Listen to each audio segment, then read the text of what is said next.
আমরা আজকে মোটামুটি রান্নাঘরটা ঘুরে দেখছি, হোটেলের রান্নাঘর, এবং এখানে রান্নাগুলো দেখার চেষ্টা করছি। এই মুহূর্তে আমি একটি ফিশ কারি দেখতে পাচ্ছি। শেফ, আপনার কাছ থেকে একটু জানতে চাইবো এটার স্পেশালিটিটা। এটা হচ্ছে real authentic fish curry.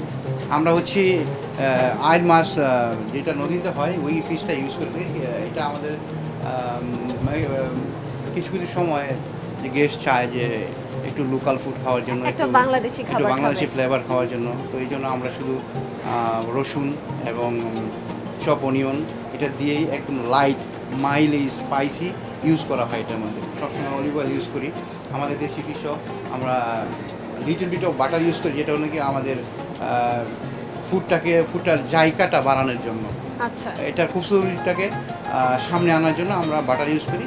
Actually real vegetable অয়েলও আমরা ইউজ করি এবং অলিভ অয়েল ইউজ করি। বেশিরভাগ সময় অলিভ অয়েল থাকে আমাদের।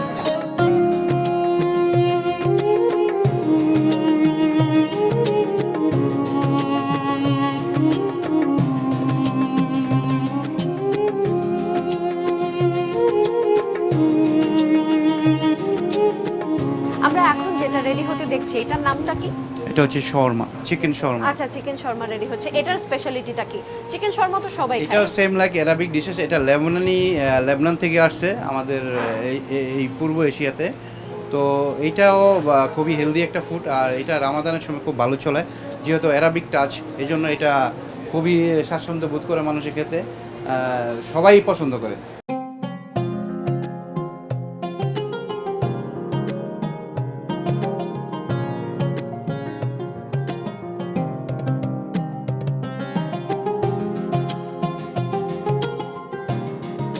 এই মুহূর্তে আমরা এই খাবারটার স্পেশালিটি জেনে নেব। খাবারটার স্পেশালিটি হচ্ছে এটা একটা অ্যারাবিয়ান ফুড, এবং এই মুহূর্তে আমার সঙ্গে আছেন অ্যারাবিয়ান শেফরা যারা এটি তৈরি করেছেন। شيف علاء خليفة من القاهرة من مصر، موجود معكم إن شاء الله من يوم 13 لحد يوم 22.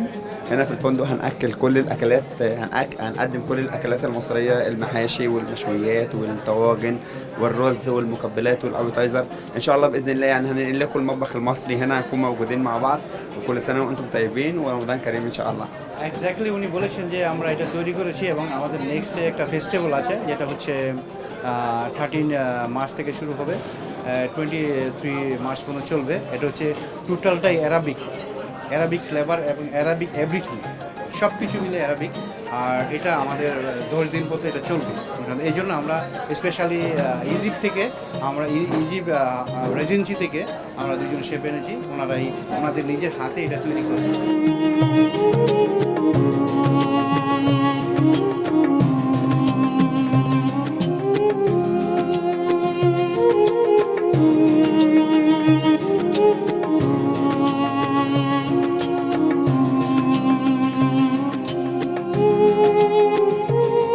কোন রকমের আইটেমগুলো বেশি পছন্দ করেন ইফতারে, যদি জানতে চাই? আমাদের লোকাল দেশীয় যেগুলো লোকালগুলো বেশি ভালো লাগছে।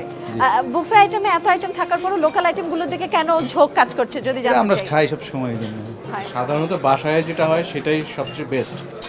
বুফেটা অ্যাকচুয়ালি হয়ে যায় কি, এত আইটেম থাকে যে ইউ উইল গেট কনফিউজড যে whether I should take more or less, এর মধ্যে কনফিউশন তৈরি হয়।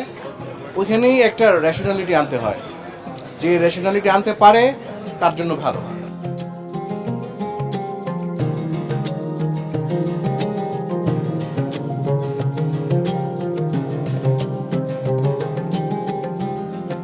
ইফতার নিয়ে তো আমাদের নানা রকমের প্ল্যানিং থাকে, তারপরও বাসায় খাওয়া এবং বাইরে খাওয়া কোনটা বেশি প্রেফার করেন? ডেফিনেটলি বাইরে, যেহেতু আমরা এখানে কলিগ বা বন্ধু বান্ধব আমরা সবাই মিলে একসাথে এখানে গেট টুগেদার, প্লাস আমাদের ইফতারটাও হয়ে গেল এবং সময়টা আমরা একসাথে পাস করি। এখানকার প্রত্যেকটা আইটেমই আমার কাছে মজা মনে হয়েছে, আমরা সেজন্য এবারও এসেছি। তবে আমার এখানে ফিশের একটা আইটেম ছিল, এটা ভাল লাগে। আর আদার্স যেমন আলুর চপ, তারপর মাটন হালিমটা খুব পছন্দ, এবং এটা হালিমটা খুবই ভালো। আর অন্যান্য আইটেমগুলো আমার মতো খুবই ভালো।